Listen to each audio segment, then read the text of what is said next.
Aujourd'hui, on parle de la différence entre un massothérapeute, un kinésithérapeute et un orthothérapeute. Si le sujet vous intéresse pas le moindrement, partez parce que ça va être une longue vidéo avec énormément d'informations. Là où la formation atteint ses limites, c'est quand les problématiques sont plus chroniques. Contrairement à la masso, là on veut plus être aussi général. Dès qu'il y a une problématique, ça fait longtemps qu'elle est installée, le kinésithérapeute est plus en mesure de venir vous aider. En orthothérapie, on va toujours commencer par faire une évaluation posturale.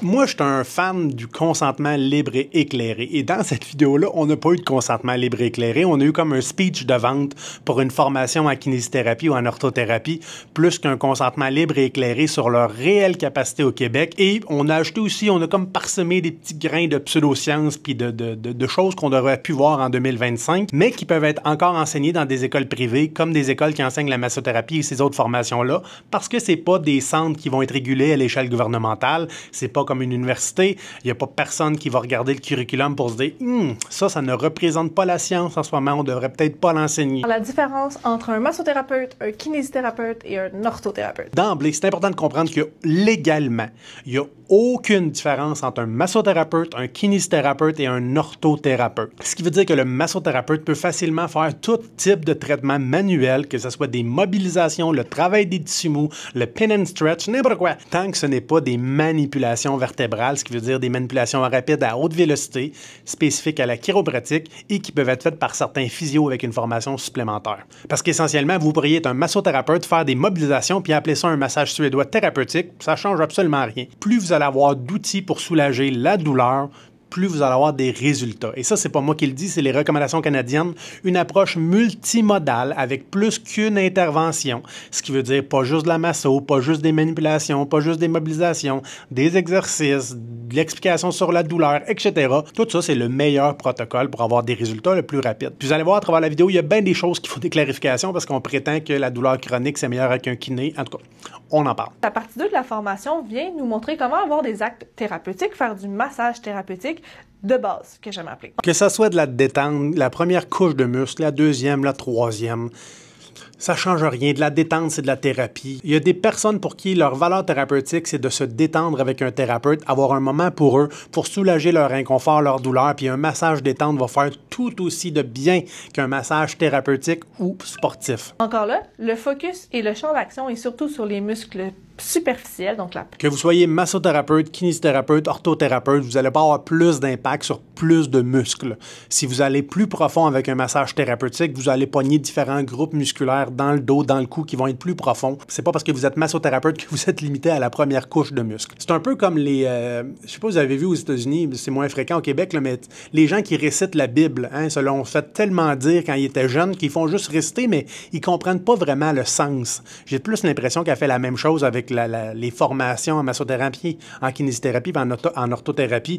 J'ai l'impression qu'elle régurgite un peu les flags ou les dépliants ou comment on lui a enseigné dans son école, mais elle comprend pas vraiment le sens, ou du moins elle s'est pas donné la chance d'avoir une vision plus objective de tout ce qu'elle s'est fait dire en enlevant un peu les biais qu'elle pourrait avoir vis-à-vis ce sujet-là. Là où la formation atteint ses limites, c'est quand les problématiques sont plus chroniques. Que vous soyez massothérapeute, chiropraticien, ostéopathe, physiothérapeute, kinésithérapeute, orthothérapeute, acupuncteur, on fait toute partie de la gamme des traitements conservateurs. C'est des traitements qu'on veut donner pour soulager, qui va apporter plus de bénéfices que de risques, des traitements plus invasifs comme les injections de cortisone ou la chirurgie.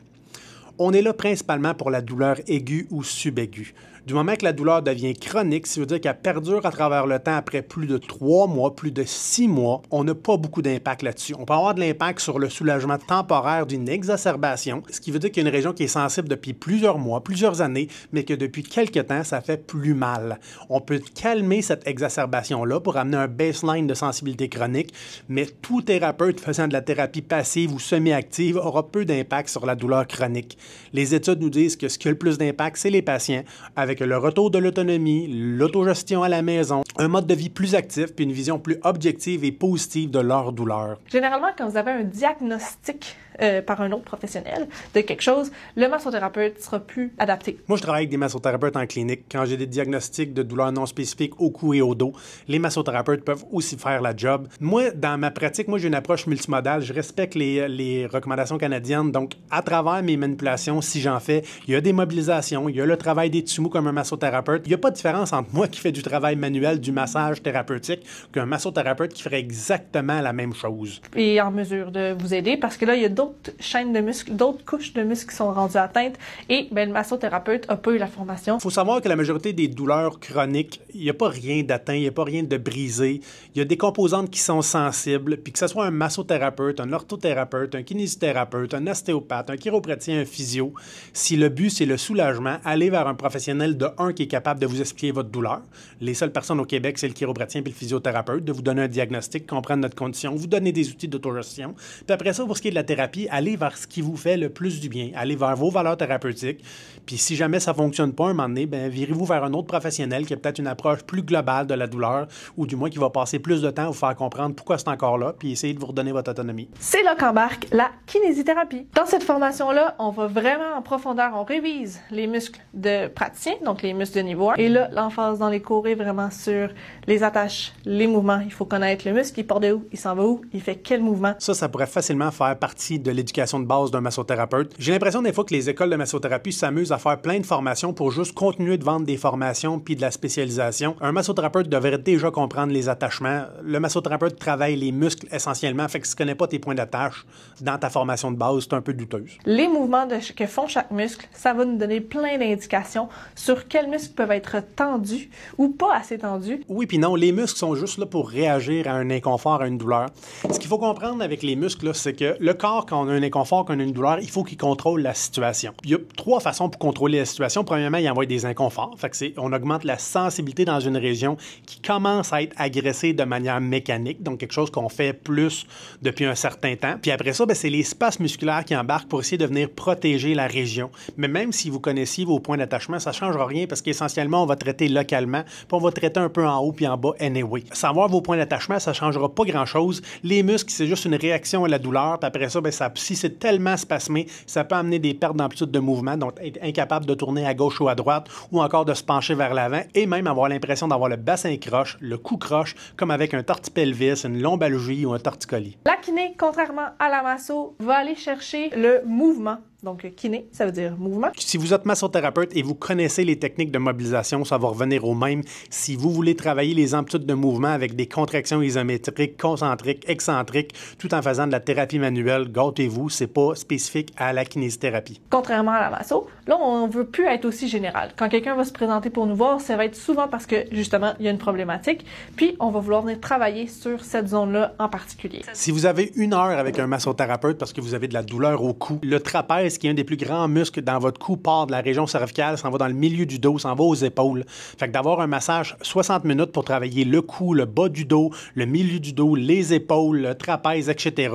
Puis après ça, focaliser le dernier moment sur la zone la plus sensible, ça va revenir au même. Vous n'avez pas besoin d'être un kinésithérapeute pour faire ça. Le champ d'action des kinésithérapeutes est donc beaucoup plus grand. Légalement, il n'est pas plus grand. Si vous voulez vous limiter en tant que massothérapeute parce que vous voulez rester dans votre boîte que l'école vous a donnée, tant mieux pour vous. Il n'y a pas de loi qui vous empêche d'avoir une approche plus globale au niveau des outils que vous pouvez utiliser. La seule limitation, c'est les manipulations de la colonne vertébrale qui sont des actes réservés pour éviter de faire de la pratique illégale de la chiropratique. Donc, dès qu'il y a une problématique, ça fait longtemps qu'elle est installée, c'est sûr que le kinésithérapeute est plus en mesure de venir vous aider. Une des raisons pour laquelle souvent les clients vont switcher de la massothérapie à la chiropratique, c'est parce que soit ils n'ont pas eu de résultat avec le premier rendez-vous, ou généralement, c'est que c'est une nouvelle douleur qu'on n'a jamais eue dans le passé. Et comme le massothérapeute n'est pas équipé pour nous donner un diagnostic, pour comprendre la situation, ça fait que les patients ne comprennent pas nécessairement pourquoi c'est là, ou les explications qui ont été données par le massothérapeute sont nébuleuses, sont pas claires, puis ça rassure pas le client. Fait qu'il va consulter en chiropratique ou en physiothérapie. Les études sont claires, le gros de ce qu'on fait en chiropratique et en physiothérapie, c'est pas tant le traitement, c'est l'information qu'on va donner au patient. Quand le patient comprend son diagnostic,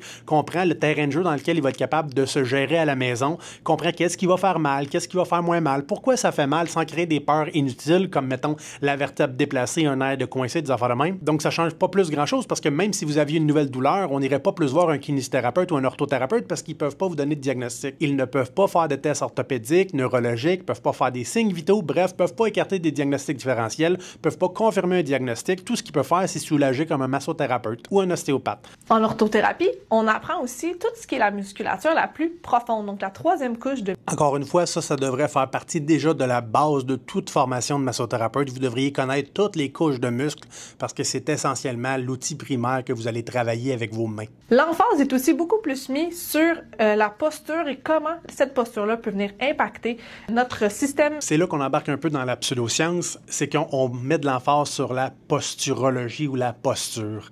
Les études sont claires à travers les années, votre posture a zéro impact sur votre douleur, vos problèmes. La colonne vertébrale va se modifier à travers les années si c'est pas parce que c'est de la génétique pour vous, à cause de votre travail sédentaire, à cause du manque d'activité ou juste à cause que c'est comme ça qu'elle est faite, mais ça ne sera pas une barrière à vos activités physiques et ça ne sera pas la source de vos problèmes. Les gens qui évaluent votre posture, la posturologie, comment vous êtes croche, puis des fois certains clients vont avoir l'impression d'avoir une évaluation plus globale quand on fait ça, mais essentiellement ça sert à rien, puis ça peut apporter plus de négatif que de positif. C'est parce que si on apprend à quelqu'un que sa douleur au cou est essentiellement parce qu'il y a la protraction du cou, donc vers l'avant, c'est à cause de ça qu'il a mal au cou, mais il peut peut-être se dire que j'ai toujours été de même, fait que ça m'étonnerait que ça change du jour au lendemain, fait que je vais rester prêt avec mes douleurs, puis ça peut faire une barrière à l'autonomie, à un programme d'exercice à la maison ou à un mode de vie simplement plus actif parce que c'est une attitude défaitiste où est-ce qu'on se dit pourquoi je mettrais de l'effort, ma colonne vertébrale va toujours être croche, etc. Si vous voulez essayer de modifier votre posture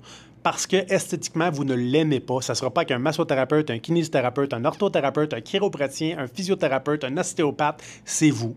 Ça prend une salle d'entraînement, ça prend des charges, beaucoup de poids, et peut-être qu'à travers l'hypertrophie et des mobilisations progressives dans le sens opposé, vous allez peut-être être capable de changer la posture de votre colonne vertébrale. J'en doute beaucoup, mais si vous voulez l'essayer puis ça vous motive à être plus actif, gâtez-vous. En orthothérapie, on va toujours commencer par faire une évaluation posturale qui est un petit peu plus poussée. Vous n'avez pas besoin de faire ça, puis ça serait essentiellement garrocher votre argent parce que souvent l'orthothérapeute va vous faire charger pour cette évaluation-là. Ça apporte aucun bénéfice pour le patient. Le seul bénéfice, c'est les poches de l'orthothérapeute. Si jamais vous avez des questions que j'ai pas répondues dans cette vidéo-là, vous avez encore des ambiguïtés, bref, mettez-moi ça dans les commentaires, ça va me faire plaisir d'y répondre. Bye!